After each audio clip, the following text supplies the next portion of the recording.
નમસ્કાર, આપ જોઈ રહ્યા છો યુટીસી ન્યૂઝ।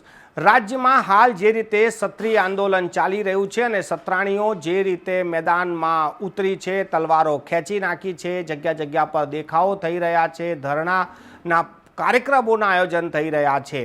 કહેવાય છે કે રાજપૂત આંદોલન એટલે કે ક્ષત્રિય આંદોલન પાર્ટ 2 જ્યારથી એક્ટિવ થયું છે ત્યારથી આ આંદોલન માત્ર હવે રાજકોટ નહીં પરંતુ રાજ્યના અલગ અલગ જિલ્લાઓ તાલુકા સુધી પણ પહોંચી ગયું છે। એક તરફ સત્રાણીઓએ આ આંદોલન તૂટી જશે તેવી પણ ભીતિ સેવી રહ્યા છે, ત્યારે બીજી તરફ રાજપૂત સમાજ આ આંદોલનને વધુ વેગ આપવા માટે અને અસરકારક સાબિત કરવા માટે રોજ નવા કાર્યક્રમ આપી રહ્યું છે। આજે ક્ષત્રિય સમાજ દ્વારા તમામ આગેવાનોને પત્ર લખીને આ પત્રમાં અપીલ કરવામાં આવી છે કે આપણી પાસે એક જ શસ્ત્ર છે, તે છે આપણું મતદાન। આપણે મતદાન અવશ્ય કરીએ, 100% મતદાન કરીએ અને પત્રમાં કહેવામાં આવ્યું છે કે ભારતીય જનતા પાર્ટીના વિરુદ્ધમાં મતદાન કરીએ। હવે જોવાનું એ રહેશે કે રાજ્યમાં જે 8%થી 10%ની વસ્તી રાજપૂત સમાજની છે અને ખાસ કરીને સૌરાષ્ટ્રની 6 થી 8 બેઠકો એવી છે જ્યાં રાજપૂત સમાજનું ખૂબ જ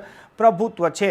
હવે રાજપૂત સમાજ આ ચૂંટણીમાં કેટલો દમ દેખાડશે અને શું તેમના આંદોલનની અસરથી ભારતીય જનતા પાર્ટીને કોઈ પણ પ્રકારનું નુકસાન થશે કે પછી આ જે આંદોલન છે તે માત્ર વિરોધની સાથે જ પૂર્ણ થઈ જશે અને ભારતીય જનતા પાર્ટી જીતી પણ જશે। પરંતુ આ આંદોલનની આગ આજે નહીં તો આવનારી જે સ્થાનીય ચૂંટણીઓ છે તેમાં પણ દેખાશે તેવું પણ રાજપૂત સમાજના આગેવાનોનું કહેવું છે। હાલ તો ક્ષત્રિય સમાજ રોજ નવા કાર્યક્રમ આપી રહ્યું છે અને હવે તો પત્ર પણ લખી રહ્યા છે।